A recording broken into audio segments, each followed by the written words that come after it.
इतिवृत्तों की रचना।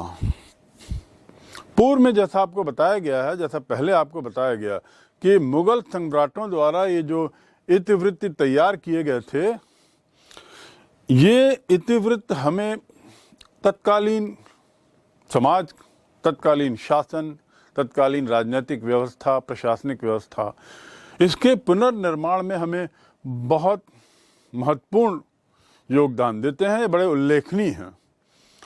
ये जो रचनाएं हैं, इस काल की इतिवृत्तियां, ये साम्राज्य और उसके दरबार पर काफ़ी प्रकाश डालती हैं, विस्तृत रूप से इनका वर्णन करती हैं।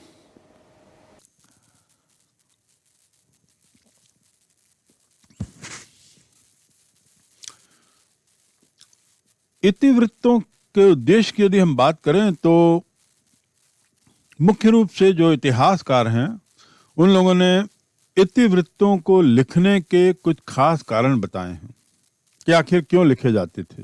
पहला, कि इनका मुख्य उद्देश्य होता था कि साम्राज्य के अंतर्गत जो लोग आते हैं, उनके सामने एक अच्छे राजा की, एक अच्छे राज्य की छवि प्रस्तुत करना।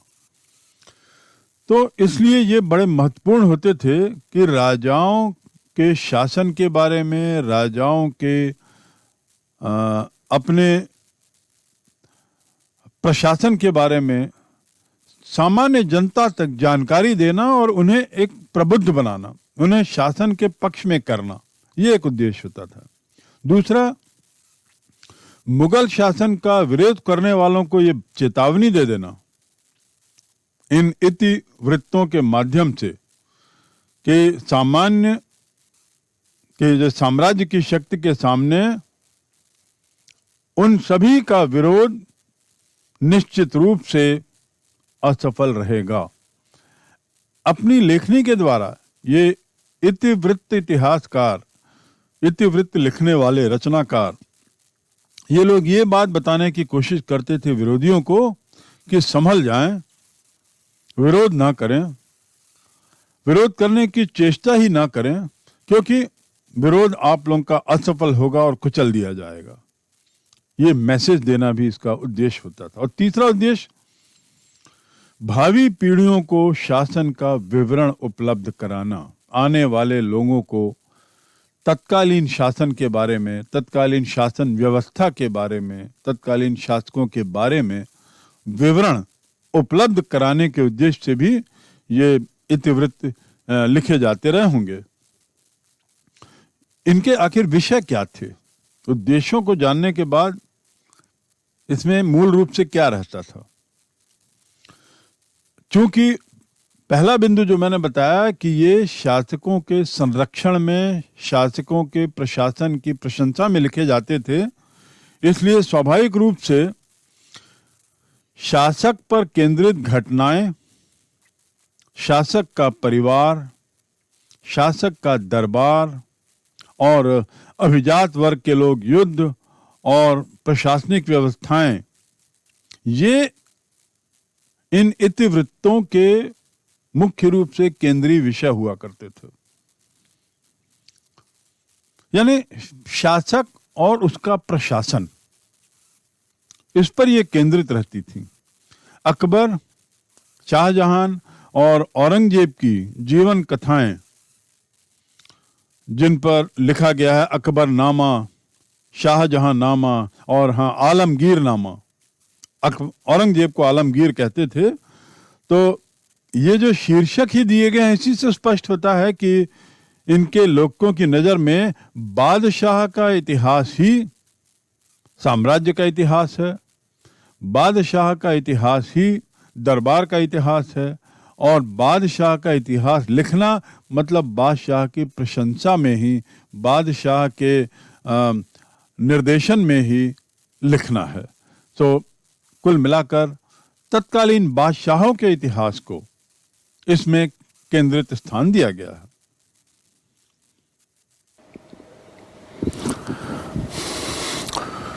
तुर्की से फारसी की ओर, अर्थात तुर्की भाषा से कैसे मुगल फारसी भाषा की ओर बढ़े, फारसी में उन्होंने रचनाएं ज़्यादा की बजाय तुर्की के।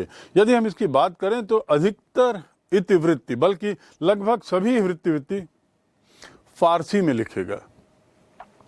हालांकि उनकी भाषा, मुगल लोगों की मातृभाषा जो थी वो तुर्की थी, लेकिन फारसी को अकबर ने राज दरबार की भाषा घोषित किया। और ये एक बहुत ही महत्वपूर्ण कदम था, बहुत ही एक दूरदर्शी कदम था कि उसने एक राज दरबार की भाषा घोषित की।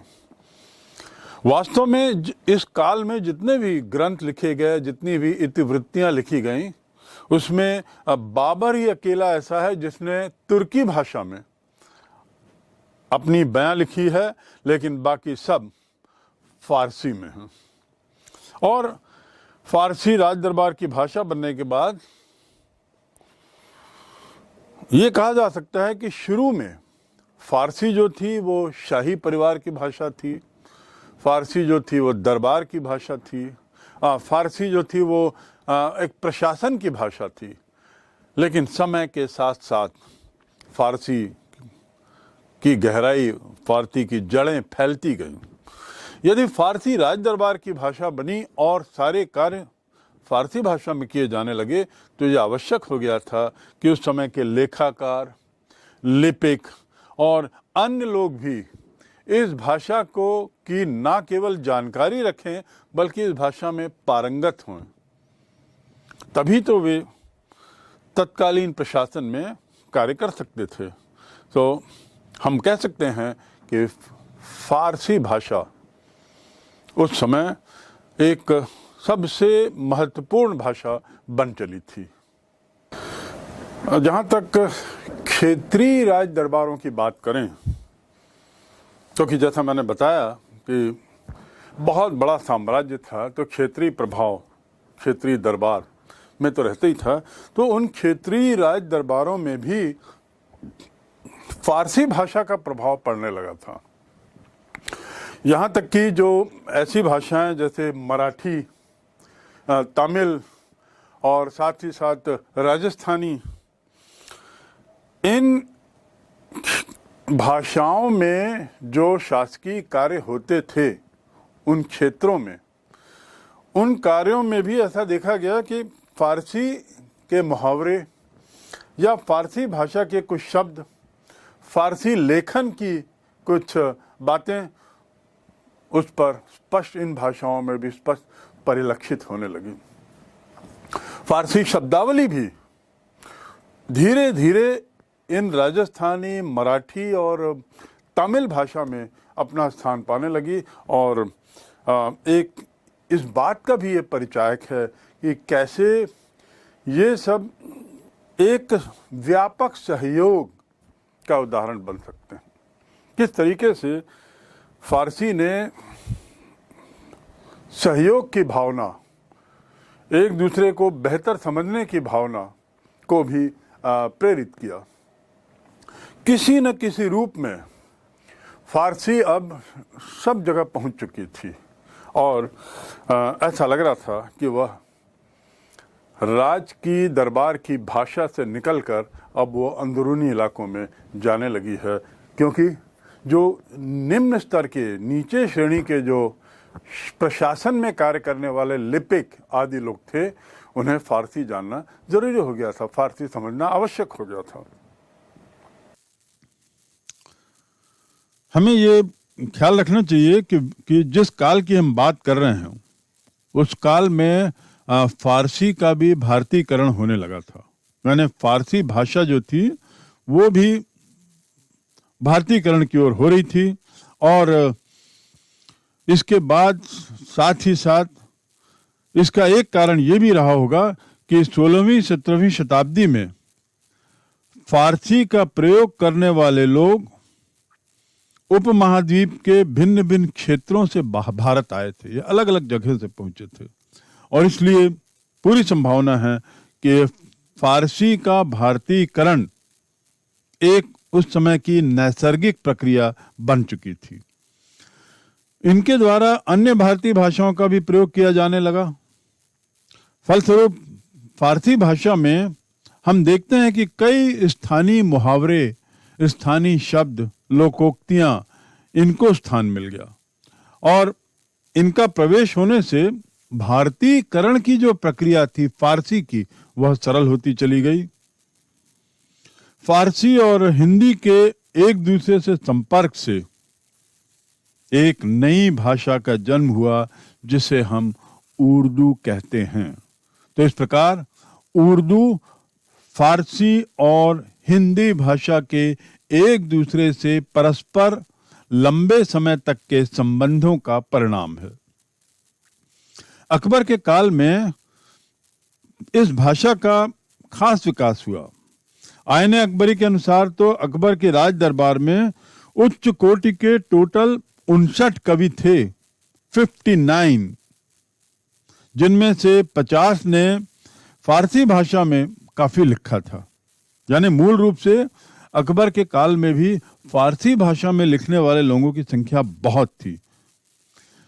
गिजाली राज दरबार का पहला राजकवि था जो स्वयं फारसी भाषा का कवि था। 1572 में यानी अकबर के शासन के कुछ साल बाद ही गिजाली की मृत्यु हो गई और फैजी को राजकवि बनाया गया।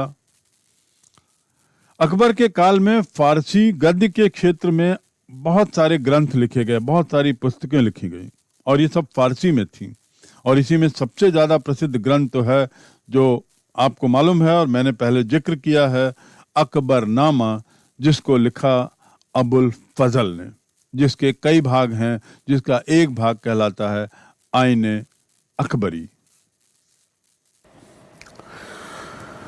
सम्राट अकबर ने देश भर के अपने साम्राज्य के बुद्धिजीवियों को, प्रबुद्ध वर्ग के लोगों को, समझदार लोगों को, उनके लिए एक साहित्यिक मंच प्रदान करने का, साहित्यिक मंच बनाने का एक बीड़ा उठाया और साथ ही हिंदू मुस्लिम एकता, हिंदू और मुसलमानों में सामंजस्य बैठाने के लिए भी उसने ये आवश्यक समझा कि एक अनुवाद विभाग बनाया जाए। तो साहित्य को बढ़ाना, उसको बढ़ावा देना और हिंदुओं और मुसलमानों, जिनकी दो मुख्य भाषाएं उस समय प्रचलित थी, हिंदी और फारसी और संस्कृत, इनके बीच में बेहतर तालमेल बैठाना, एक दूसरे को बेहतर समझना। तो उसके लिए अकबर ने एक बहुत बढ़िया काम किया और वह था अनुवाद विभाग की स्थापना करना। अनुवाद विभाग में उसने अरबी, संस्कृत, फारसी, तुर्की और अन्य भाषाओं के जो प्रसिद्ध ग्रंथ थे उनका अनुवाद कराया और इनको फारसी में विशेषकर इन सब का अनुवाद किया, क्योंकि फारसी राजकीय भाषा तो थी ही और साथ ही साथ ये भी जरूरी हो गया था कि जो शासन में जो कार्यरत लोग हैं वे फारसी में कार्य करने के लिए उनकी जरूरी था कि अन्य भाषाओं में प्रचलित जो प्रशासन संबंधी बातें हैं वे फारसी में अनुवादित हो जाएं, ताकि प्रशासन जो है वो स्वयं में एक सुचारू रूप से चलता रहे।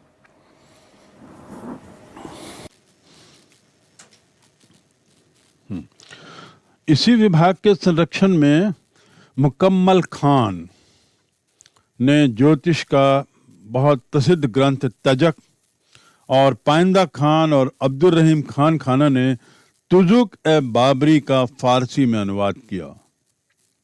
नकीब खान, शेख सुल्तान, अब्दुल कादिर बदायूनी, इन लोगों ने रामायण और महाभारत का फारसी में अनुवाद किया।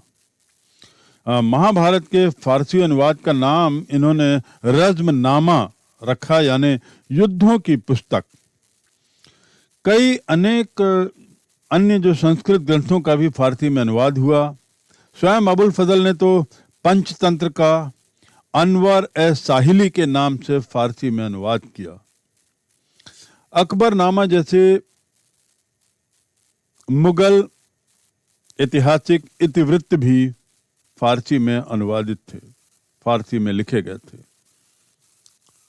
अकबर के शासनकाल में फारसी प्रकाश नामक प्रथम फारसी संस्कृत शब्दकोश का संकलन हुआ, शब्दकोश का निर्माण हुआ। अकबर महान के जो बाद आए, जो उसके उत्तराधिकारी हुए, इनके काल में भी फारसी में काफ़ी ग्रंथ लिखे गए, काफ़ी पुस्तकें लिखी गईं। मुगल सम्राट जहांगीर, वो तो माना जाता है कि स्वयं फारसी का एक महान विद्वान था, और ये बात साबित भी होती है क्योंकि जहांगीर ने खुद तुजुके जहांगीरी नाम से आत्मकथा लिखनी प्रारंभ की, जिसे मोहम्मद हादी ने पूरा किया। शाहजहां का जो छोटा पुत्र था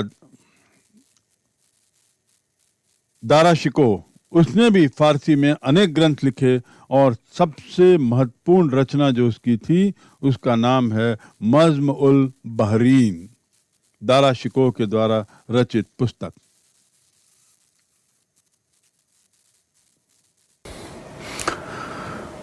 पांडुलिपियों की रचना, पांडुलिपि यानी हस्तलिखित पुस्तक, हस्तलिखित पन्ने, उन्हें पांडुलिपि कहते हैं। पांडुलिपियों की रचना के बारे में हमने जितना भी पढ़ा है, उससे ये बात तो सिद्ध होती है कि मुगल काल में विभिन्न शासकों, विभिन्न सम्राटों के काल में पांडुलिपियों का निर्माण, उनकी रचना का एक बहुत अहम हिस्सा थी। शायद इसी मकसद से एक शाही किताब खाने की स्थापना की गई थी, शाही किताब खाना, जहां पर सभी तरह की पांडुलिपियां, सभी भाषाओं की भरसक जितनी हो सके वो पांडुलिपियों का वहाँ संकलन था, वहाँ संग्रह था। और जैसा कहा, ये निश्चित रूप से हस्तलिखित होती थी। इन हस्तलिखित पांडुलिपियों के आधार पर, उनके अनुवाद से पुनः फारसी भाषा की पांडुलिपियां यहाँ पे अनुवादित होती थीं, यानी पांडुलिपियों की रचना भी यहीं होती थी। तो इस प्रकार ये जो किताब खाना जो था वो एक महत्वपूर्ण हिस्सा हुआ करता था किसी राजा के दरबार में। इतिहासकारों की इतिवृत्त और जितने ग्रंथ थे, अप्रत्यक्ष रूप से इसमें कई लोगों का योगदान रहा होगा।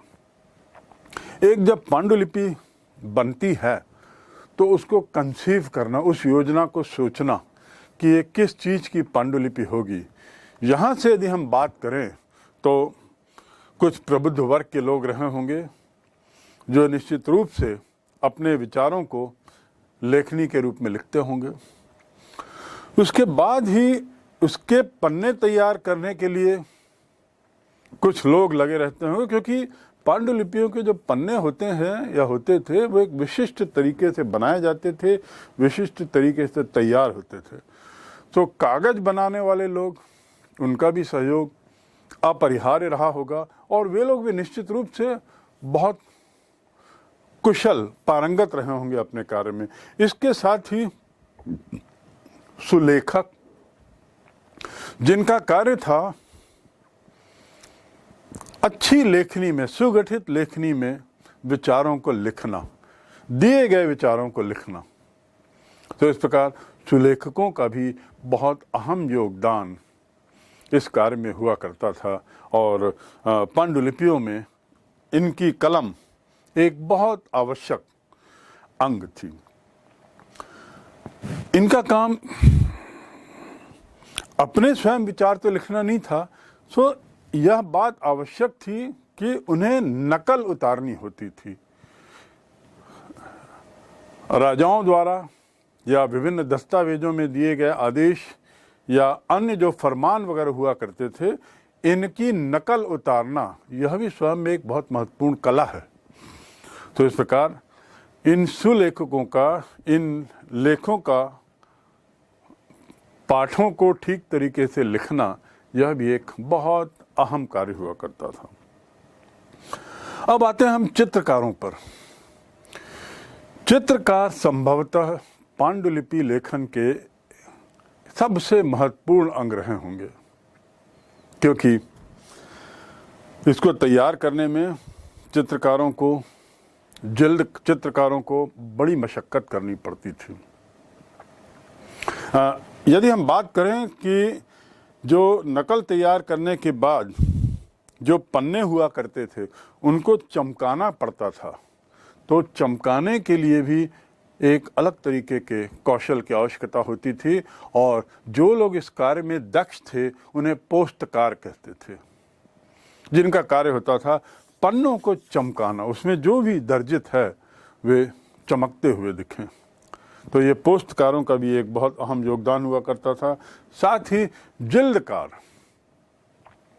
जिल्दकार उस पूरी सारी जो हस्तलिखित पन्ने थे उनको संलग्न कर उसके जिल्द को, उसके कलेवर को, उसके मुख पृष्ठ को एक सुसज्जित तरीका देना, सुसज्जित लुक देना, ये इनका जिल्दकारों का काम हुआ करता था।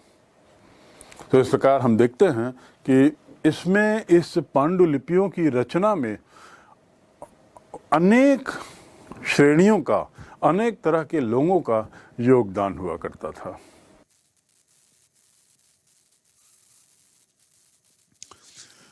पांडुलिपियां तैयार करने वालों को अलग अलग पदवियां दी जाती थी, जैसे शीरी कलम या जर्री कलम, इस नाम से उनको सम्मानित किया जाता था। उन्हें साथ ही पुरस्कार भी देते थे।